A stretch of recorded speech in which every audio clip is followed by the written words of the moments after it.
C'était déjà sérieux ce qu'on a vu jusqu'à maintenant. Mais les fraudeurs, ils aiment ça. Et là maintenant, tu sais, en ouverture, je vous parlais d'aller à la pêche, hein, de l'hameçonnage. Et là, lâcher l'hameçon, c'est le harpon. On parle maintenant de harponnage, ce qui veut dire qu'on vous vise, vous, avec un harpon, puis tiens, on va l'avoir, François Charon. On vise précisément un individu. Comment? Plein de façons. Vous vous retrouvez dans un endroit public, vous n'avez pas de câble pour recharger votre téléphone, votre ordinateur. Vous demandez à l'employé du café, je peux t'emprunter ton câble? Vous prenez un câble comme celui-ci.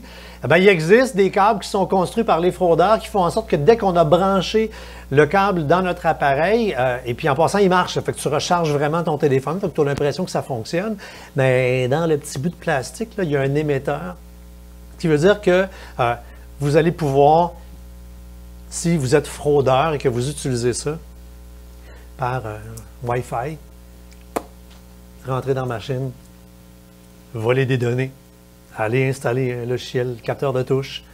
On est rendu là. Quand on a un fameux logiciel capteur de touche, ben c'est ça qui arrive, c'est qu'on partage 24 heures sur 24, 365 jours par année, tout ce qu'on tape. Donc, oui, nos noms d'usagers, nos mots de passe, numéro de carte de crédit, tant pour vos usages personnels que professionnels. Quand on parlait de harponnage, qu'on vise les gens, on va recevoir un courriel qui dit « Hein, votre un tel est à telle place », parce que dès qu'on a vos accès, on va prendre contrôle, exemple, de votre courriel. Mais là, c'est peut-être pas vous qui allez être victime, mais plus quelqu'un que vous connaissez. Alors, imaginons que vous avez un collègue de travail ou votre beau-frère ou belle-sœur pogne une de ses merdes.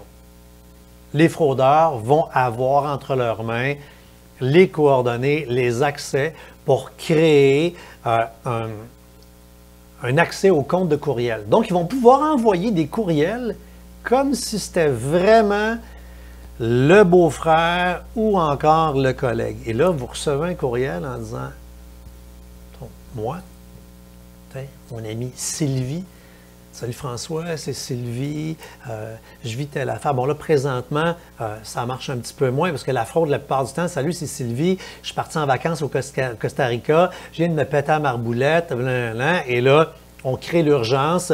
Mais comme ça vient vraiment du courriel de la personne, on ne se pose pas de questions. C'est vraiment Sylvie qui m'écrit.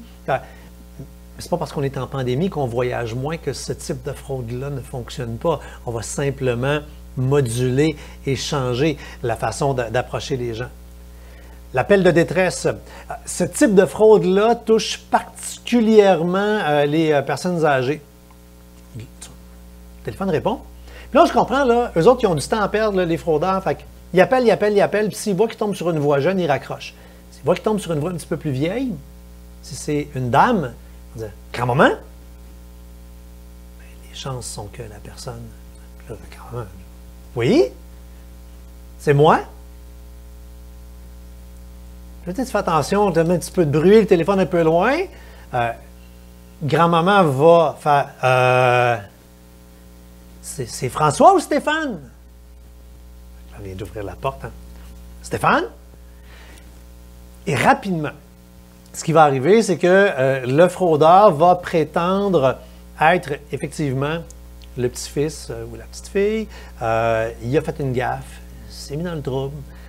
Puis qui peut nous sauver quand on s'est mis dans le trouble? Grand-maman, grand-papa, jamais les parents. Et là, rapidement, la personne va dire à la personne âgée, s'il te plaît, dis-le papa, dis-le pas maman, tu peux-tu me transférer tant de dollars parce que j'ai emprunté la voiture de mon ami, j'ai eu un accident avec, il faut que je le fasse réparer rapidement, avant je vais te rembourser, je vais avoir ma paye la semaine prochaine.